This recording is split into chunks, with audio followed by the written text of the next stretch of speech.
Hey everyone, how's it going? Welcome back to the podcast. And guess who's back?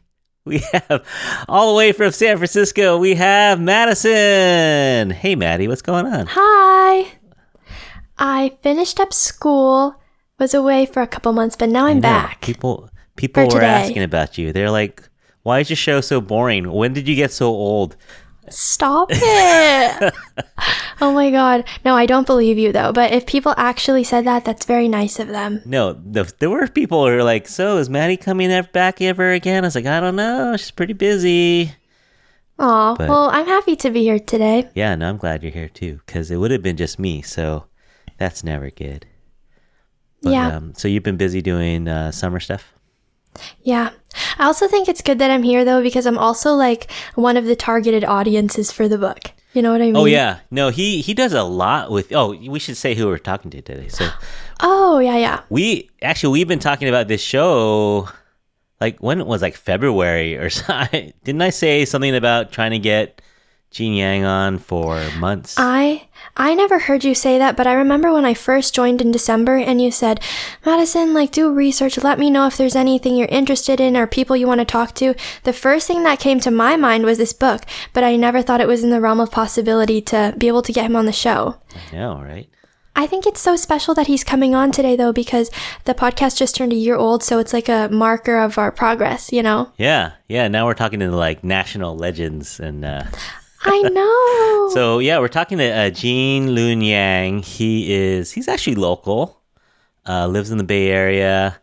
If you say Asian graphic novelist, I mean he's got to be the first one that comes to mind, right? And he's just a legend. When I think of graphic novelist, I think of him. Yeah. Oh yeah, not even just Asian, right? Yeah. It's such I feel like in middle school, we had this phase. I don't know if your daughters read this, but like the Raina Telgemeier books. Oh, yeah, for sure. This book too. Yeah. I had a big graphic novel phase. Yeah, Babysitter's Club. The section is huge now. If you go to, actually, there's one Barnes & Noble's left in our, I go to Tan Fran sometimes, and they have a whole wall of graphic novelists now. And I think when Jean came out with American Born Chinese in 2006, I don't think there were a whole lot. We could ask him about that. Yeah. But I think it was really, truly, you don't say groundbreaking lightly, it's kind of one of those words that some people might throw it around, but I think his book was really, truly groundbreaking at the time. Yeah. And it was recognized, and we'll talk about some of his accolades. But you said you read it, right? You read it when you were... Of course I did. When you were 12, or what do you think? Honestly, I think fourth grade. Yeah. Between fourth grade and seventh grade. No, seventh grade is too far. Fourth and sixth grade. Mm-hmm. But yeah, I just always remember going to the library and seeing it on display, as a recommended book. Yeah, and it's super deep, but it's accessible to a 10-year-old. You can read it and understand it. Super digestible and entertaining, but it still has that important moral, which that's why I don't know. Yeah. Why it's so good. So I think if you read it at different times in your life, even it might speak to you differently, I think too. Oh, for sure. Because I just read it a couple days ago over again. Because I forgot a lot about it. Yeah. But it hit me again. Yeah. It's like holding up a mirror to your face and your experiences. For real. Sort of poignant in that way. Where it's like, God, I feel so ashamed that I can relate to Jin so much. I think you'd be weird if you didn't. If you're Asian American, especially Chinese American, and if you read or this, an immigrant, or yeah, and it didn't hit you like that, I think, I think it hits everyone. Mm-hmm. So super excited. Yeah, we'll talk a little bit more about how we got this show together, but I'm super excited. I hope the audience out there, are you excited about that? I hope you are. Me too. He's not even here and we're already gassing him up so much. Well, yeah, I think we got to get our fanboy and fangirling out of the way a little bit so we're not total just falling all over ourselves. Okay.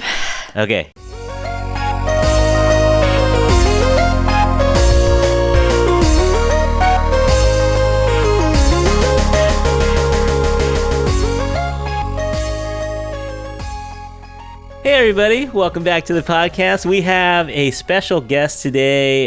It's a guy that we've been talking about trying to get this guy since when? February, March? We've been talking about trying to get our guest. Yeah. And then it was my friend Lorson, who I went to high school with, said, hey, would you like to talk to Gene Yang someday? And I'm like, of course I'd like to talk to Gene Yang. And then I told you about it, and you had said that you read his book when you were, 10 years old? Around there. Oh, that makes me feel so old. Yeah, that's cool. That's cool. Thanks for reading it. You know when you made a mark in the world is when like a 50-something-year-old guy and a 16-year-old kid can both relate to something that you've produced. You know, like that's. Well, thank you. That is a nice way of looking at it. Yeah, thank you. No, it's timeless. I think it's timeless in so many ways. So the voice you're listening to is Gene Yang. He's an illustrator and an author and so much more. In 2006, he released American Born Chinese. It's a graphic novel. If you haven't read it, you need to stop right here and go out and get it and read it. It's a book that I think will touch you in many ways. And now he is also a comic book artist. He's working on. Now, I don't know how did you swing this where you're working both for Marvel and for DC? Is that allowed? Do they allow this thing to happen? Yeah. It's different from back in the olden days. You know, back in the olden days, you wouldn't be able to do it. But nowadays, like there's some artists and writers that are exclusive to one. But if you're not exclusive, you can do both. All right. And I'm very lucky. I feel very lucky to have projects with each one. Yeah. So he's worked on Superman. He's worked on the new Superman, which is the Chinese version of Superman. He's working on Shang-Chi and the Ten Rings. He was awarded, now this is a big deal, I think. He's awarded the MacArthur Fellowship, which a lot of times people refer to as the Genius Grant. Do you like that title? Do you make people call you a genius when they I try to get my wife to do it, but nobody else. And she totally refuses. She's never once told me that. Well, I can't believe why. I can't understand why. Also won the Michael L. Prinz Award and many other awards. And this is a cool fact, too, that you were a high school teacher for 17 years. I was. I taught at Bishop O'Dowd High School in Oakland, California for a very, very long time. What's their mascot? It was the Dragons. All right, go Dragons. That's right, go Dragons. So we are talking to Gene Luen Yang. Welcome to the show, Gene. Thank you, Curtis. Thank you, Madison. It's great to be here. We should say this is our second time doing this. I forgot to hit record, everybody. So full transparency here. We're talking about this stuff a second time around, but at least I didn't get all the way through an hour. And I realized halfway through that was kind of a good catch. Yeah, that was warm up. That was all just warm up. So now this is the real thing. We're old friends now. Yeah, that's right.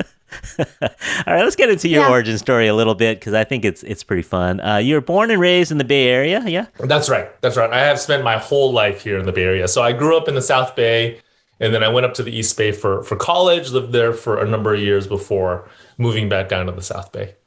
Now you were in the South Bay, and then you moved out kind of to the outer parts of the South Bay for a minute, right? Like when you were in middle school, when was that? Yeah. I grew up in a small town called Saratoga. And when we moved in there, we were one of just a handful of Asian American families in our neighborhood. I mean, there were so few Asian Americans that my mom was actually able to go to my school, right? I think I was starting first grade, and she asked for the names and the addresses of all of the other Chinese families in the neighborhood. And then one Saturday, we just went to visit them. There were like 2 or 3 of them, just to introduce ourselves. So nowadays, there's no way you would be able to do that. So first, the school would never give you the addresses because it's probably illegal. And second, there's just way too many Chinese families now, So it's very different. I think I grew up in that transition. By the time I was in high school, there was a small Asian American minority at our school, and nowadays that same high school is majority Asian. Yeah. Mm-hmm. Was that scene in the book kind of similar to your life, where there's the one Chinese kid, you're the one Chinese kid in the class, and then the one other Chinese kid comes in and say, "Hey, we should be friends." Yeah, totally. There was, I remember when I was in 3rd grade, there was a kid that came from Taiwan into 2nd grade. And all of the adults around us, like the yard duty teachers, like our classroom teachers, they all really, really, really wanted us to be friends. And I really, really did not want to be his friend. You know, like he would like follow me around and then just like totally annoy me. And I didn't want, like, I didn't understand what was going on at the time, you know, but now I get it. Now I'm like, it was because I was already starting to become aware of what made me different. And hanging out with this kid just emphasized all of that. So I wanted nothing to do with him. Yeah. Is that who Wei Chen's son is based off of then? He's based in part on that kid, but Wei Chen is kind of an amalgamation of all of these different kids. I saw on the dedication page that you said it's like for your dad who talked about... Yeah, that's right. Is that like, how did that play into his character so too? Atong, my mom and my dad were both storytellers, and my mom was a much more traditional storyteller. So she would read these Chinese language storybooks to me, you know, about the Monkey King and about all these other Chinese legendary figures. Whereas my dad would just kind of make up stories off the top of his head. And he made up a character called Atong, who was like this Taiwanese village boy. And then as an adult, when I look back on his stories, I realized Atong was probably a stand-in for him. These were probably stories about him when he was a kid.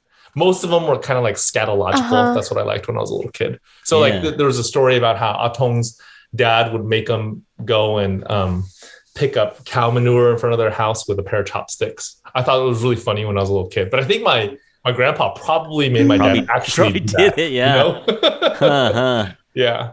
Yeah. That's cool. But you know, I think American Born Chinese really did come out of this lifelong feeling of like unsettledness with my own Asian Americanness. Sure. You know, and just remembering how when I was a kid, I did go through many years where I felt really embarrassed about being a Chinese American. Even if I couldn't voice it, even if I couldn't really articulate my emotions, it was still there. Me too.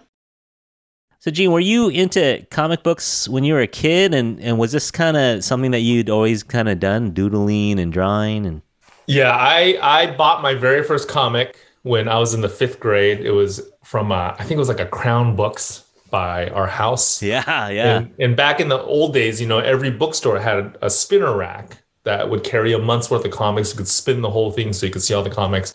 And one night my mom took me to this bookstore and she bought me a copy of, it was DC Comics Presents number 57, starring Superman and the Atomic Knights. That was my very first comic book. After that, I was kind of hooked. You know, I think I fell in love with the medium, and I started just trying to pester my parents into bringing me to our local comic book shop as often as possible. And I slowly built up my comic book collection. So around that same time, I started also drawing my own comic books. So I had a best friend named Jeremy Kuniyoshi in 5th grade. And we would do comics together. You know, at lunch, we would sit down, we would come up with stories. I would do all the pencils. He would do all the inks. Wow. And we'd put these comics together. We'd sell them to our friends for 50 cents a piece. That was kind of the beginning of my comic book career. And this carried on through college. Yeah. Like after you graduate college, you got a job as a teacher at Bishop O'Dowd in Oakland. And you just were drawing on your free time and making Xerox, going to Kinko's and making copies of these. Is this kind of how it started? Yeah, that's right. That's right. It I stopped drawing comics around like junior high, and then I stopped collecting it around that time too, because I had this friend who was way more popular than me. He told me that comics were just not cool, and if I kept collecting comics, I would never get a girlfriend. And I really wanted a girlfriend, so I stopped, and that ended up like not helping at all. Like I just didn't have comics, and I also didn't have a girlfriend. So eventually, I started collecting comic books again when I was in high school. And it was always just a dream of mine to publish at least one comic book. So after I graduated from college, I got a job as a programmer for a couple of years as a coder. And then eventually I left that job and I became a high school computer science teacher. And I also started doing comic books. So I started writing and drawing my own comics on the side. And in the beginning, it was like during summers and during winter break and then after school.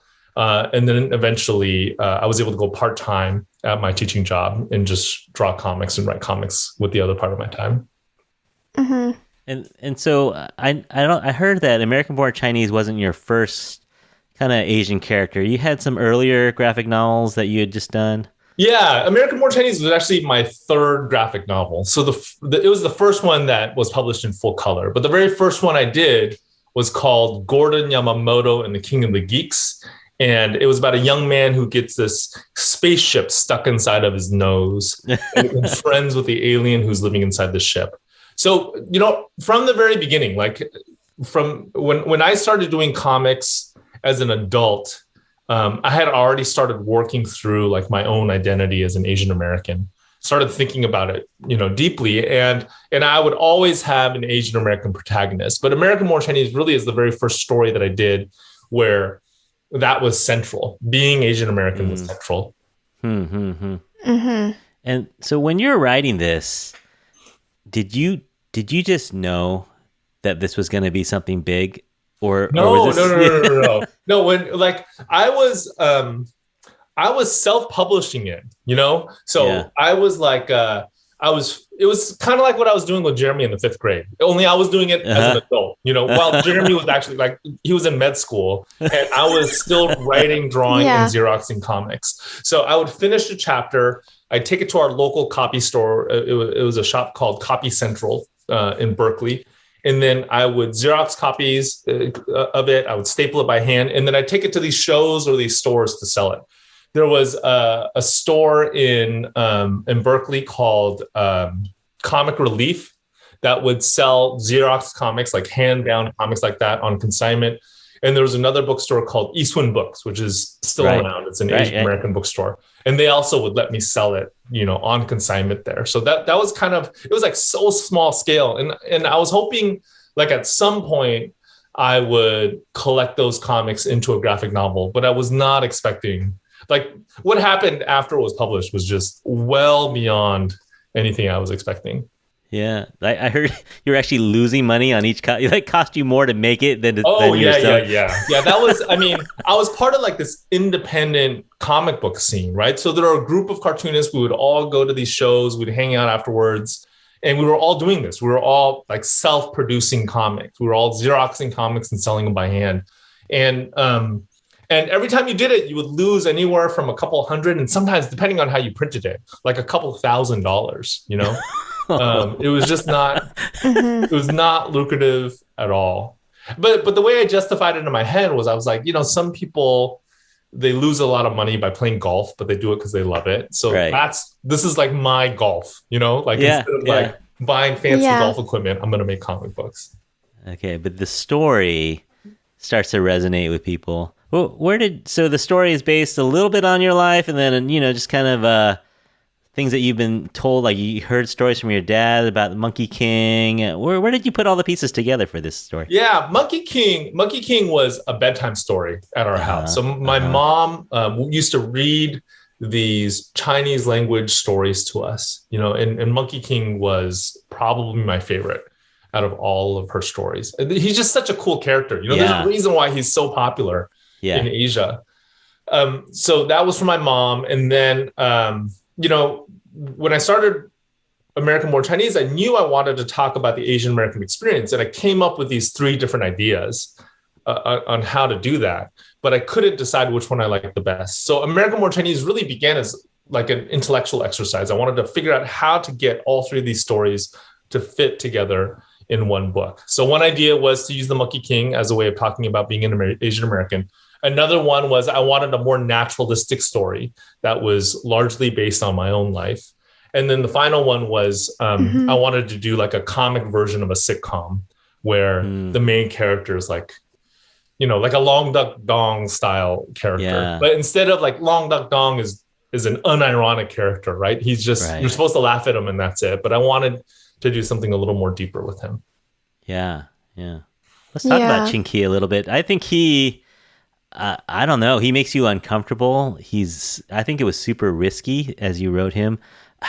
Like for the audience out there who may not know him that well, how would you describe Chinky? I mean, he is. Yeah, he really is a walking, talking version of all of the Asian American, Chinese American stereotypes that I could think of. In a lot of ways, I thought of him as like a demon that had been haunting me since I was a kid. And I was trying to work something out by putting him on the page, right? Like one of the most satisfying Yeah. panels to draw was where I got to take his head off towards the end of the book. Yeah. Uh-huh. Yeah. He's like a caricature of all those negative stereotypes that you said. Yeah. He's like, I think in a lot of ways, he embodies how I worried other people saw me. Right. You know? Or and also in some ways how I Yeah. saw other Asian Americans. Yeah. The self-hate and that was deep. And then the twist at the end where it's like, hey, I wish I were white. I think all of us, I don't know, I'm speaking for myself, but I know growing up when you're not the dominant culture, I think a lot of people who feel othered, that's what they wish. They wish they're just part of dominant culture. They wish they could just be able to blend in and just be quote unquote normal or mainstream, whatever you want to call it. So have you gotten messages from people like that they can relate to that feeling? Yeah, I've been really lucky. I've been lucky in that I've gotten to go all over the country to visit these different communities at schools and at libraries to talk about the themes of the book. And what I found is that there are a lot of people who do resonate with like the underlying ideas and the underlying experiences and the underlying emotions. And they're not all Asian American. It seems like the book has particular resonance with children of immigrants, regardless of where their parents came from. Yeah. I've had people come up to me after I give a talk and their parents might be from Poland or Nigeria or the Philippines. It almost doesn't matter, but they still understand what it feels like to be caught in between two cultures and what it feels like to want to excise the things inside of you that make you different from the dominant culture. Yeah. It's really strange how I was able to relate to it on a sense of being insecure about being an Asian American because San Francisco is I'm a part of the majority. And I was still able to relate to it on like a cultural sense. So I don't know where that comes from. But it meant a lot to me as a kid because it was like, I don't know, it's just like such a good rendering of what it feels like to reject your culture and stuff. Well, that's nice to hear as the author of the book. I do think that, I have visited communities where it's like majority Asian, right? Like a school that's majority Asian. And I have met Asian American kids who seem like they don't totally connect with the book because of that.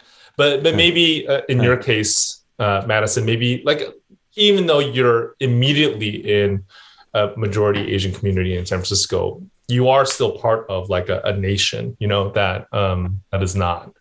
Yeah, so, and Madison is interested in music and becoming a performer. And I think we've talked about this before, Maddie, that you just don't see a lot of people that look like you in the rock scene or in the pop scene. There's just there's more now than there used to be. But that's right.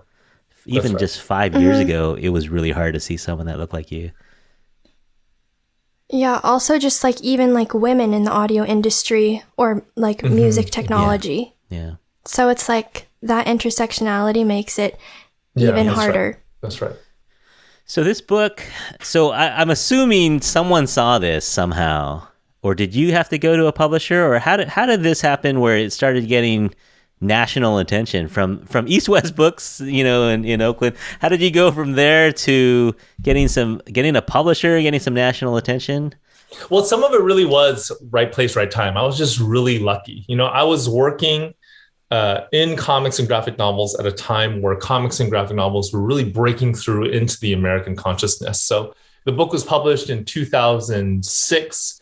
If you rewind from that 5 years, most people did not know what a graphic novel was. Yeah. And then if you fast forward 5 years, graphic novels were like a staple part of libraries and schools and that sort of thing. So I really was, in a lot of ways, at the right place at the right time. I think I have a lot of people to thank. There's a guy named Craig Thompson who did a book called Blankets, which I think is, if not the first, one of the first young adult graphic novels. He deals with themes of growing up, and he tackles them in a very serious and a very literary way. And I think after that book came out, people started having a category for literary comics and literary graphic novels. And they started talking about it, at awards committees and that sort of thing.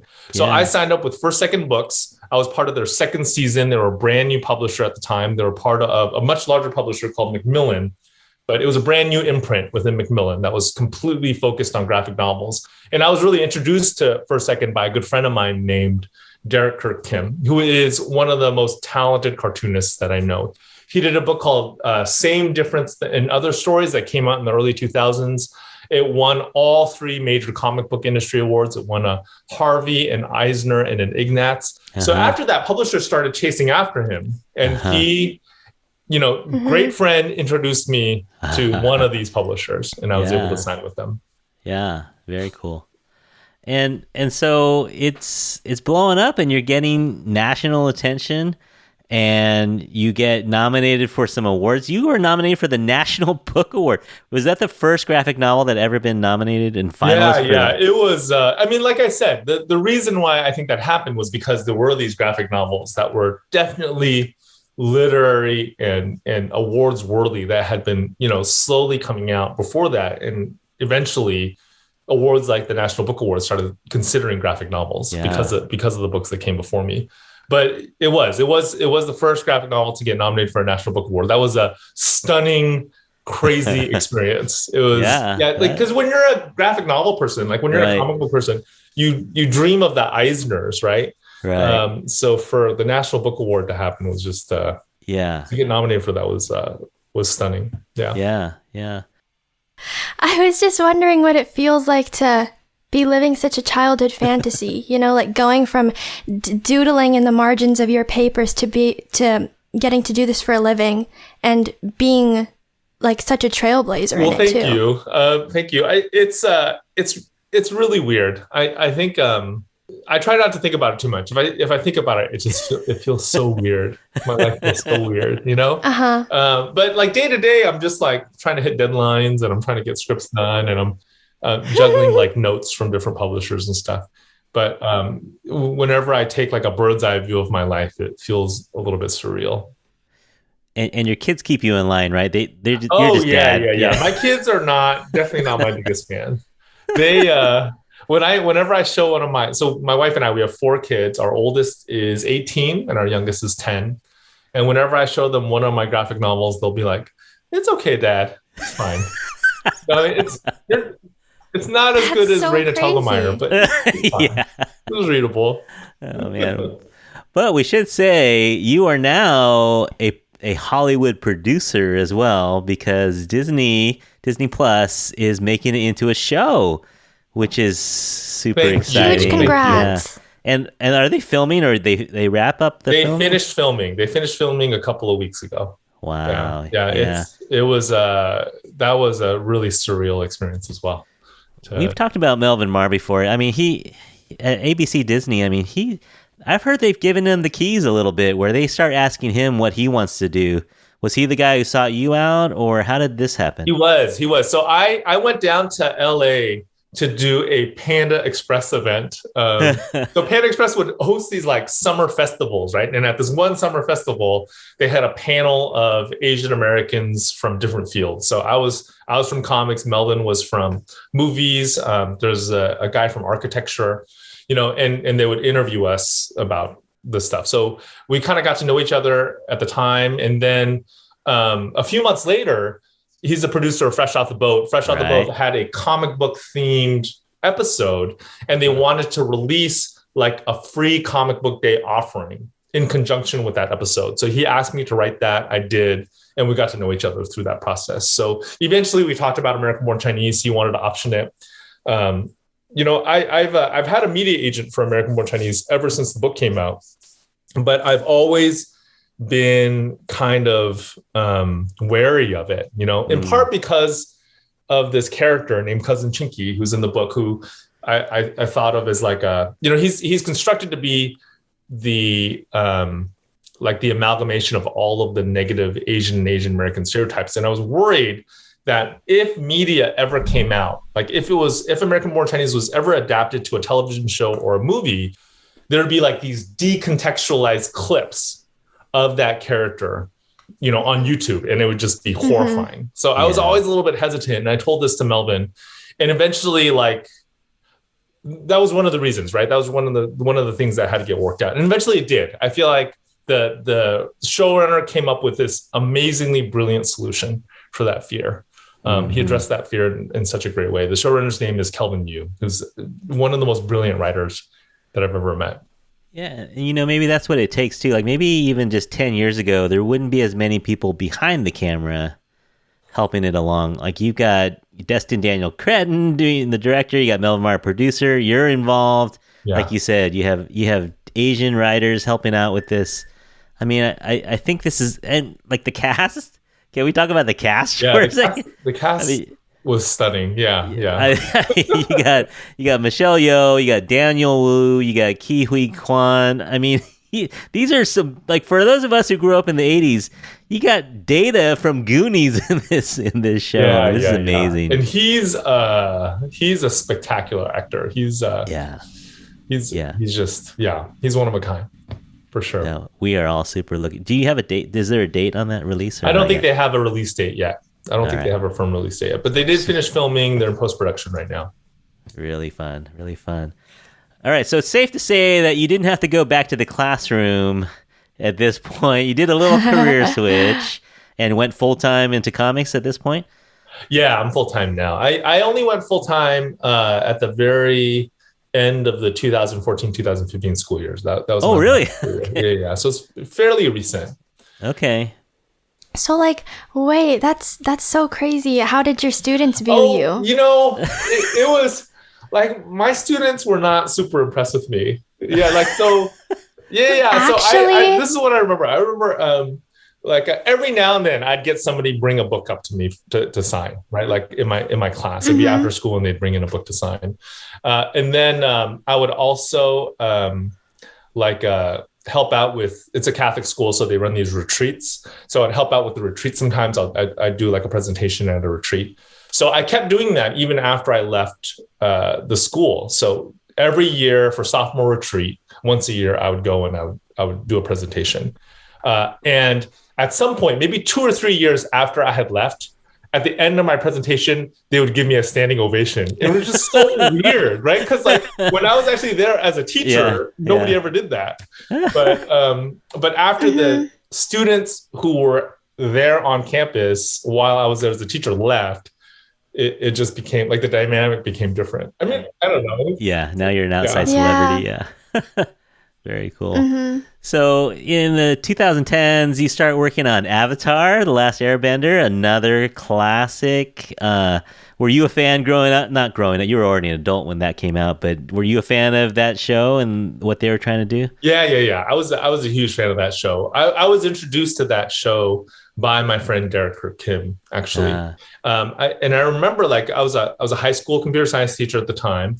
During lab periods, my students would be sitting at their computers working on like the latest project, and they would be talking about the show on Nickelodeon. They'd be saying things like, "Oh, who do you think is going to be Aang's firebending teacher? Who do you think Katara is going to end up with?" All this stuff. They'd be talking about it. Yeah. And it would sound really interesting, but I was a teacher, so I had to just be like, "You got to shut up and get back to work." Right. Yeah. But then my friend Derek, he eventually loaned me the first season on DVD, and he was like, "This is the best cartoon series ever," and I was like, "It was on Nickelodeon. How good could it be?" But he was totally right. He was totally right. It was amazing.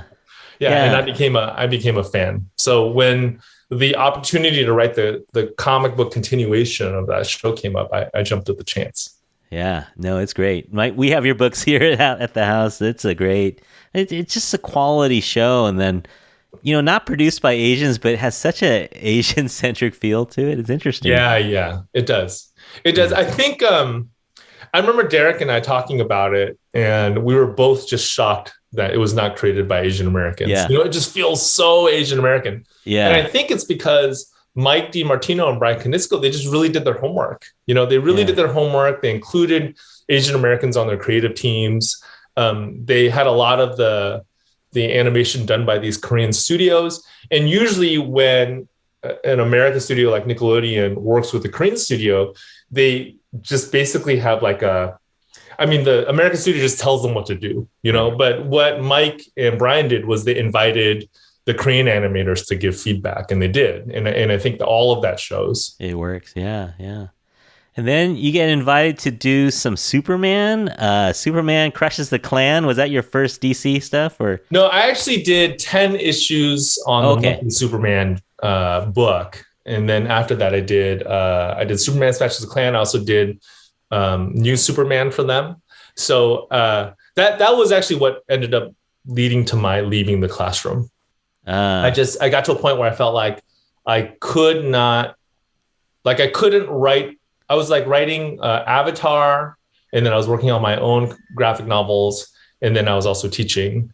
And then when I was offered Superman, I was like, I can't add Superman on that stack, So I ended up yeah. leaving the classroom, which was really hard. It was actually a little bit traumatizing. It felt like a romantic breakup. It felt like I was breaking up with a girlfriend. Like I couldn't, like after I told my principal I Yeah. wasn't coming back, I couldn't eat for a while. It was hard to eat. It was hard to sleep for a while. It was like Mm-hmm. so weird. It was much more emotionally impactful than I was expecting it to be.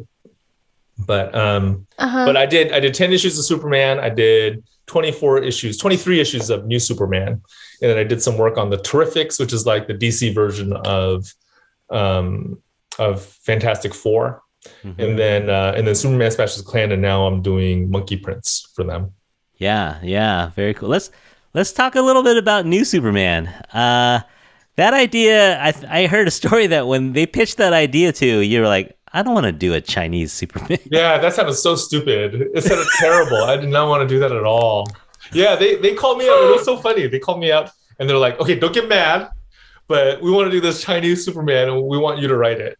And at first I was like, oh man, I do not want to do that. Because it wasn't Chinese American. I think if they had been Yeah, like, we want to do a Chinese American Superman, I would have been all over that. But like, I just felt like I'd never lived in China before. I didn't really know what it was like to, yeah, and yeah, to write a story that was set in China. I'd only visited for like a week.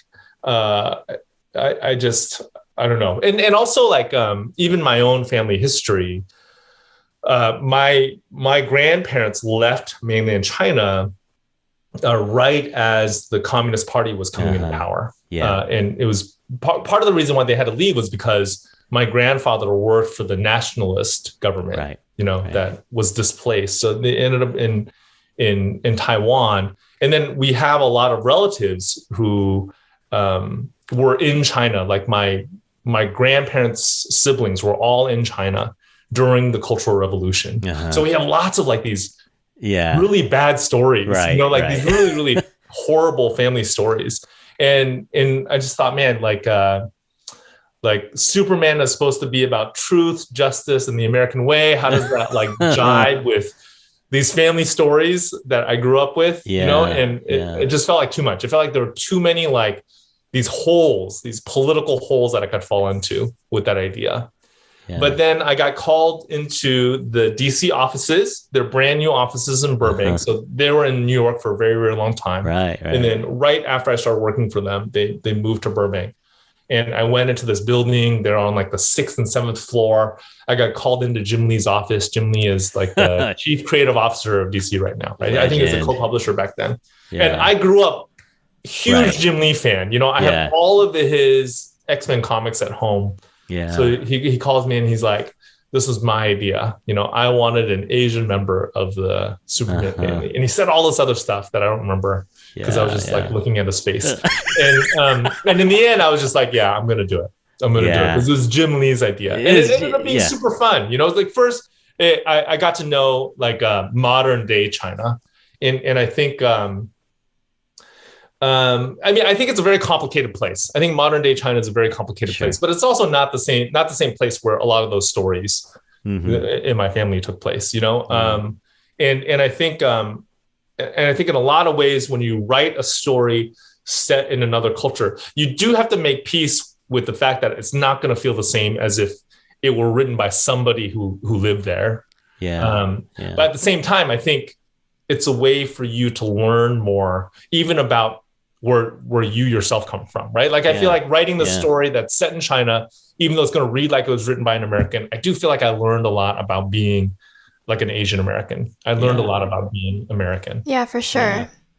Let's talk about representation in comics for a second. I mean, this would never get done 20 years ago. Yeah. I mean, I think it's changed a lot. Like, since you were a kid, like, you're working on Shang-Chi as well. The original Shang-Chi was a little problematic. You Oh know? yeah, yeah. The original Shang-Chi was really rough. I was a huge Marvel fan when I was a kid. And I loved all of the Marvel superheroes except for Shang-Chi. Shang-Chi was the one comic that I would avoid at my comic book shop, right? It would come up every now and then in like the quarter bin, and I would just never, I would never touch it. Yeah. And I think it was because I just had not made peace with being a Chinese American myself. So picking up this book with a Chinese American character just would feel like highlighting the things that I wanted to hide about myself. But he was also like those early Shang-Chi comics were just rough. They're really, really rough. Yeah, yeah. So you see things changing a little bit. I heard an interview with Jessica Chen. She's the editor of Superman series and a woman in comic books and an Asian American woman. I mean, that's pretty cool. And you're doing the new Shang-Chi. I mean, what do you see happening in the representation front on comics? I think a lot of it is that, superheroes are I think of them as like a very quintessentially American genre. Like they were invented here. They kind of came into prominence as America became a world superpower after World War II. In a lot of ways, I think superheroes can be analogs of America, or they can be a metaphorical way of talking about America. So when there's this push for like more diverse superheroes, in a lot of ways, I think it's just sort of like saying we want to show that America can be diverse, that you can be of any kind of background, you can be any kind of person and still be an American. You can still reach that, whatever that ideal is, that heroic ideal is within American culture, you can reach it regardless of what you look like or anything else about your identity. Yeah, no, that's cool to see. So let's talk about the MacArthur Fellowship for a second here. The Genius Grant. Let me read the 3 criteria for getting this award. You have to have exceptional creativity, promise for important future advances based on a track record of significant accomplishments, and potential for fellowship to facilitate subsequent creative work. Did you ever imagine writing a comic book or a graphic novel, a literary comic, and getting a MacArthur Fellowship? No. That was... I remember getting that call that was going to happen, so I got... Because it's a secret, right? You don't know. You don't even know you're nominated. Until they give you the call. You don't know until they give you the call. And I was, it was a morning. I was pulling out of my driveway. I was getting ready to go to my workspace. And I got this call from Chicago. I normally don't pick up calls that I don't recognize, but I did. I don't even know why I did. I did. And then they're like, you're getting this grant. And I was stunned. I didn't get any work done that day. I imagine. I was just completely stunned. Yeah. Yeah. And you produced I'm sorry, I'm blanking out on the name of the code. Oh, Secret Coders. Yeah. So you produced Secret Coders series of middle school, like they're meant for middle graders, right? It's a middle grade series of graphic novels that teaches the basics of computer science. So I kind of took what I was teaching at Bishop O'Dowd and I stuck it into a graphic novel. That was a lot of fun to work on. I still hear from, the last volume came out a few years ago, but I still hear from these young coders who are really excited, about the code that they wrote, and they want to show me. It's really cool. And so where I live kind of near Tanforan, and there's one of the not that I know of, but there's one of the last Barnes and Nobles in the Bay Area there. Mm-hmm. Have you been into Barnes and Nobles lately? It's been a while. But there is a wall of graphic novels that blends into manga. It is a literal wall. Could you have even imagined that 25 years ago? No. I remember when I started doing comics. I mean, the rumor was that this is the 90s, and Marvel Comics was not what it is today, right? Marvel Comics had declared bankruptcy. People were kind of predicting that it was going to go out of business. And if Marvel Comics had gone out of business, most of the American comic book industry, the comic book shops, the distributors would all kind of collapse because everybody depended on that Marvel, the Marvel product. So that was the industry that I was entering. Yeah. And to go from there to here is just it's a little bit unreal. Like I said, I think American Born Chinese really did come out right place, right time. It was when the industry had kind of bounced back from that really dark time in the mid to late 90s, and people were starting to become aware of what a graphic novel was. Yeah. Yeah. Did you read any in class, Maddie? Have you ever read a graphic novel in class? Yeah. This one. Did you read Mouse? Actually, well, okay. Oh, yeah. I had a pretty big graphic novel phase when I was little. I read all the Baby Mouse books, all Raina Telgemeier's books, obviously yours. And actually, when you were talking about how you did cartoons with your friend when you were younger, I went like this because I had a flashback of when I first read this book. I was actually in summer school, and we had this comic unit, and we were learning about pop art and making our own little cartoons, and that's why I read your book. Oh, that's so cool. That's great. It's funny how you say that back when you wrote it, there were not that many, because when I think about graphic novels and comics and stuff, yours is the first one that comes to mind, and I think it does for a lot of people too. So that's awesome to hear. Yeah, that's awesome to hear. That that definitely wasn't the case when Curtis and I were kids, right? Yeah. When we were kids, they're just nobody knew what a graphic novel was. Yeah. And they were definitely not in the school library. And nowadays, when I go to a school library, there's always this really big graphic novel section. So it's really nice. And yours is in the front. No, it is. Yeah, it really is. It's everywhere. I feel like people my age, around middle school, late elementary school, we were all obsessed with graphic novels. And so it's so crazy to be talking to you, because I feel like your book had such a profound effect on my life. And just when I think about my childhood, you know what I mean? It's your book and all those other books that I read come to mind. So it's really surreal. Well, thank you. Yeah, thank you for saying all that. I mean, like I said, super lucky to be involved in comics right now. Raina Telgemeier and I, we kind of came up in comics together, and we talk about that a lot, how we were just very lucky to be a part of comics and graphic novels, during this time. Mm-hmm. Raina Telgemeier, Lowell High School graduate. Yeah, that's right. That's right. All right. Well, Jin Yang, you survived our difficult questions. Now it is time for Madison's lightning round. All right. Awesome. Time to shine. Yes, this is always my favorite part. Okay. So this is my lightning round, and I just ask you a few questions, just fun ones that you can answer. So the first one is, what's your superpower? Or if you had to pick one, what would you pick? Oh man, so the Monkey King has this power where he could clone himself. Yeah. I would so want that, because I would be able to hit, I would never be late on a deadline if I could clone myself. Mm-hmm. Right? And what's your actual human superpower right now? For me, I'm really good. If there's leftovers, I'm good at picking the right size container to put those leftovers in. That's my superpower. That's Snaps. really good. Yeah. What's your superpower? Yeah, I don't know. Picking ill-fitting pants, maybe.